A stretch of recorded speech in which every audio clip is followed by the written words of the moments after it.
Welcome to the Unstandard Podcast. I'm your host, Andre Givenchy. I'm a multidisciplinary strategist/designer and the founder of Sagern. Let's get to it. So, let's cover a topic that hits close to home for many of us at some point in our careers: raising our rates and overcoming the psychological barriers that come with it. It's no secret, putting a price tag on our creativity can be daunting. We pour our hearts and souls into our work, yet when it comes time to ask for what we're worth, we can often hesitate. Why is that? Well, it's a complex web of emotions and self-doubt that we need to untangle. I remember when I first started out as a designer, I was so eager to land clients that I'd practically work for pennies and did any job from flyers and tattoo designs to branding and product design and everything else in between. But here's the thing.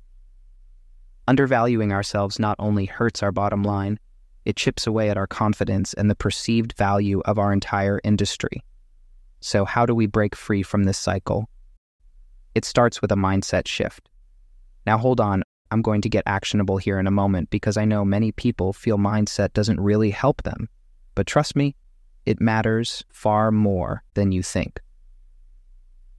So firstly, we need to see ourselves not just as pixel pushers, but as problem solvers who bring immense value to our clients' or employers' businesses.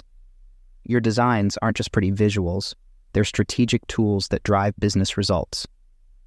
Let's talk about imposter syndrome for a moment, that nagging voice that whispers, "Who am I to charge more, to ask for more? What if I'm not good enough?" I think most designers have been there, and I bet many of you have too. But here's a secret.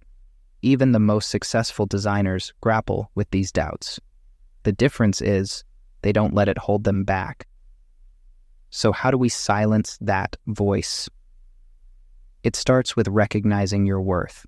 Take a moment to reflect on your journey up till now. Think about the skills you've honed, the challenges you've overcome, the clients, teams, and employers you've delighted. You've come a long way, and it's time your rates reflected that growth. Now, let's get practical.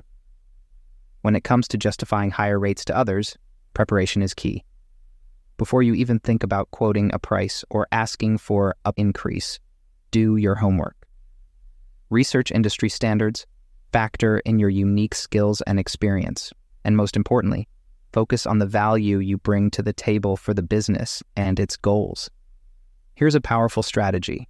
Instead of talking about hours or deliverables, frame your work in terms of results. How will your work impact their bottom line? Will it increase conversions, decrease overhead, add enterprise value, enhance brand perception, or streamline user experience? And so on. When you shift the conversation from cost to investment, you're speaking your clients' or employers' language. You're having a business conversation instead of one purely about design. Another tactic that's worked wonders for me is to offer options. This not only gives clients and employers a choice, but it also shows that you care about their needs and aren't simply trying to get the most out of them. This approach also enables you to anchor your highest rate. When presented with options, people tend to gravitate towards the middle, which is often your sweet spot. Employers will often use this tactic too. For example, they may present you two compensation offers, the first being a lower salary with a higher equity stake, and the second being a higher salary with lower equity. Now, I know what some of you might be thinking, but Andre, what if I lose clients or miss out on opportunities by raising my rates or asking for too much compensation? It's a valid concern, but here's the truth. The clients or employers who hesitate or retreat at fair rates are often the ones who don't truly value design. By raising your rates, you're not just increasing your income, you're filtering out clients and employers who aren't the right fit. Remember, confidence is contagious. When you believe in your worth, others will too. Practice your pitch, stand firm in your value, and don't be afraid to walk away if a potential client or employer can't see the value you bring. Okay, let's pivot and talk about the power of social proof. Testimonials, case studies, and tangible results are your secret weapons. They provide evidence of your expertise and the impact of your work. Collect these diligently and showcase them proudly.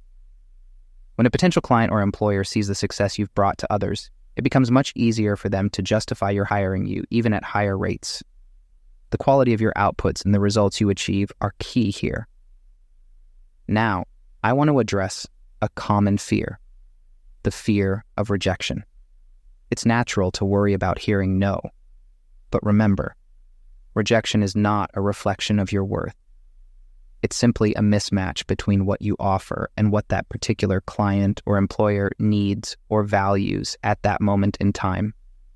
And that's all. Each no brings you closer to those who will enthusiastically say yes to you and the value you bring to the table for them. And lastly, I want to leave you with this thought. Raising your rates isn't just about making more money. It's about respecting your craft, investing in your growth, and setting a standard for the industry as a whole. When we collectively value our work, we elevate the entire field of design. So, my fellow designers, I challenge you to take a hard look at your rates. Are they truly reflective of your worth? If not, it's time for a change. Start small if you need to, but start. Your future self will thank you. And remember, you're not just a designer. You're a visionary, a problem solver, and a vital asset to your clients' and employers' success. Charge accordingly, and your confidence and your bank account will grow.